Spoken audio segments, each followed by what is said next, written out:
Ladies and gentlemen, welcome into my official NFL Week 17 upset alert predictions, where I put certain teams on upset alert. And guys, we begin with this Browns-Commanders game. Both of these teams coming off brutal losses last week. The Commanders listed -2.5. And guys, I do have this game officially ending in a tie. When everything aligns, when the planets align, when the solar system aligns, you just got to trust it. And I saw this game 20-20 in a vision, and then I saw it was predicted several times by analytical models, things like that. I genuinely think this could end in a tie, but if I had to pick a team, these are typically the games that the Commanders tend to cover being at home. Although what is going on with Chase Young? Why? It just seems unnecessary for the Commanders to play Chase Young when he's literally got a brace on his leg and he can barely move. Just rest him. Rest him the rest of the year. Bring him back next year with hopefully a new quarterback situation. They did bring in Carson Wentz towards the end of that last game. But guys, we'll see if it happens. I would say these are typically the games the Commanders cover, but I do have it actually ending in a tie. Next, we have the Arizona Cardinals traveling to Atlanta. Both of these teams out of the playoff mix. I'm expecting a surprisingly higher scoring game. No weather's going to affect it. Trace McSorley maybe playing a little bit better. James Conner running a little bit better. Atlanta, Desmond Ridder due for a better game after, I don't think Desmond Ridder even has a passing touchdown yet this season. I think he gets at least 2 this game, maybe even uses his legs a little bit. Atlanta wins a fun one. They are listed -3.5. I think they win by 3, and I do like a sneaky over in this game, just with the way these teams are trending. Don't have a ton of confidence. I really wouldn't even be interested in moneyline parlaying Atlanta, just because I don't trust Desmond Ridder, and Arizona did show some things, even though they lost to the Buccaneers. I mean, that's a Tampa Bay team fighting for a playoff spot. And Arizona, with Trace McSorley, took them to overtime. They were leading throughout much of that game, and Tom Brady comes back and barely wins. So this is one I'd probably stay away from outside of possibly looking at the over, but I do have to see how all the trends align. I know both of these teams have not been scoring very many points, although last week for Atlanta, it was worst case scenario. I warned people, you've got a rookie quarterback playing in 10-degree weather against that Baltimore defense. It's just not going to work out. Next, we have Miami traveling to New England. So Miami originally listed as 1-point favorites coming into this game. They're 8-7. New England is 7-8. The Tua Tagovailoa news comes out. He might have a 3rd concussion. So I don't think the NFL, they're going to tell Miami, listen, you're not taking chances. You need to rest Tua Tagovailoa probably the rest of the entire season, unless there's something crazy that happens and he was misdiagnosed or something. I think he will be out for this game, so it'll probably be Teddy Bridgewater going up against the Bill Belichick defense that absolutely shut down the Cincinnati Bengals in the second half. The under, New England -2.5. That is the play in this game. This is not it. Well, I mean, it would have been an upset if Tua was going to play, but now New England is the favorites. And guys, New England, horrible start against Cincinnati. It looked like they were going to lose by 40. They come back, nearly win, force turnovers.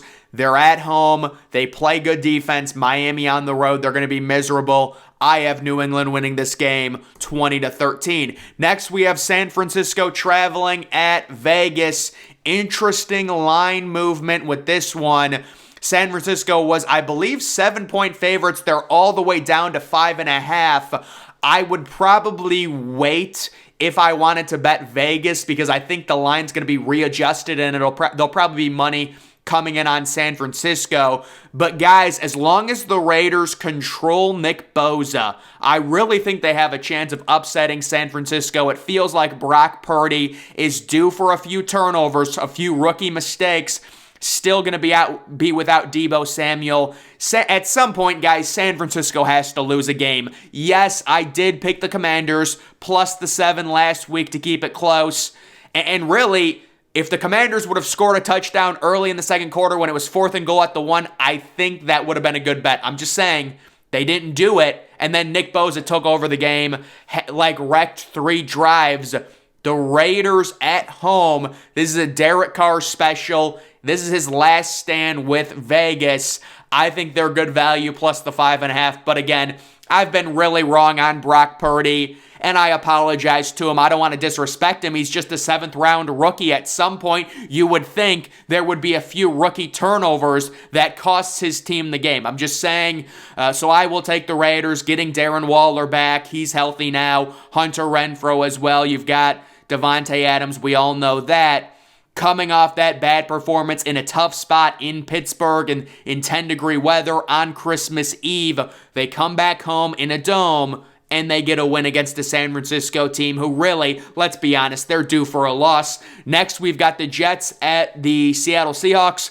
A lot of line movement in this one as well. I believe it was a pick'em or like Seattle's 1-point favorites. Mike White, it's announced that he's starting.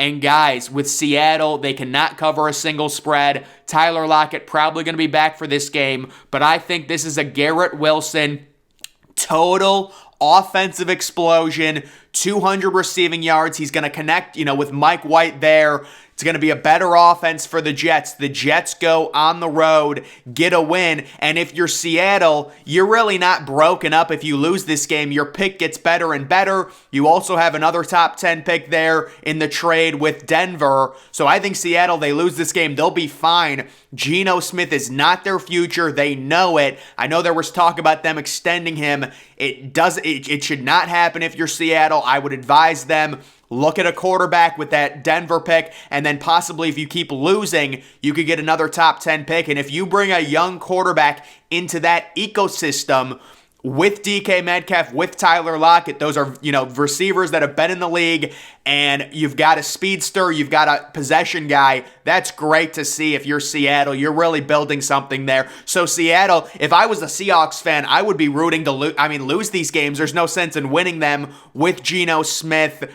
at this point, pretty much knocked out of it. Actually, I don't even know if Geno Smith is going to play in this game because I know he got knocked out of the game against, Kansas City.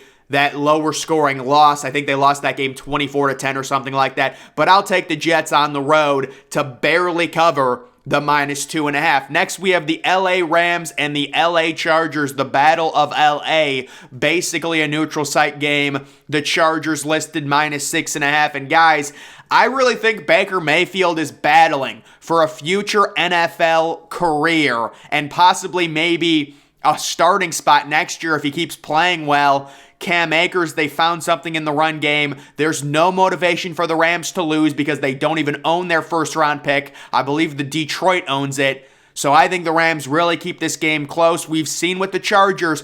I was in on the Chargers last week. I said, listen, this team actually covers road spreads. They're 5-2 on the road. They can't cover any home spread. So let's not suddenly think this Chargers team, just because they easily beat a tanking Indianapolis, is really all that unbelievable. This is going to be a close game. I think Justin Herbert wins it, but the Rams have a lot of momentum after that Christmas Day beatdown. Their defense is playing inspired football right now. Baker Mayfield is playing inspired football. Cam Akers, who was an afterthought earlier in the season, is really turning it on.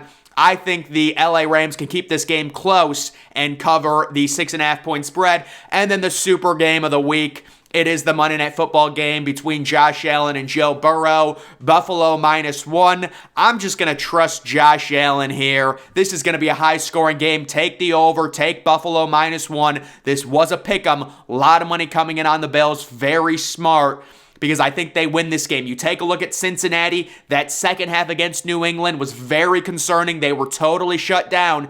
Even a week before that against the Bucks, their offense really didn't do a ton. They were just handed the ball 5 times in, with short fields and things like that. So I really like the Bills. And how about the Bills going on the road in Chicago? They were down at half, and then they dominate the Bills, and then they dominate the Bears in the second half of that game and easily cover the spread. So I will take Buffalo. They're zeroed in. They're in a battle right now with Kansas City for that number 1 overall seed and the first round bye that comes with it. This is a statement game for Josh Allen. Maybe if Mahomes throws 2 or 3 interceptions and he has a crazy good game, he could be neck and neck with Mahomes for the MVP. But I did check, and Patrick Mahomes right now is minus 450. Allen is plus 800 to win the award. That's because, Josh Allen really throwing those 2 interceptions last week against Chicago really hurt him. He needed a clean game in terms of the MVP statistics and stuff like that, and he just didn't have it,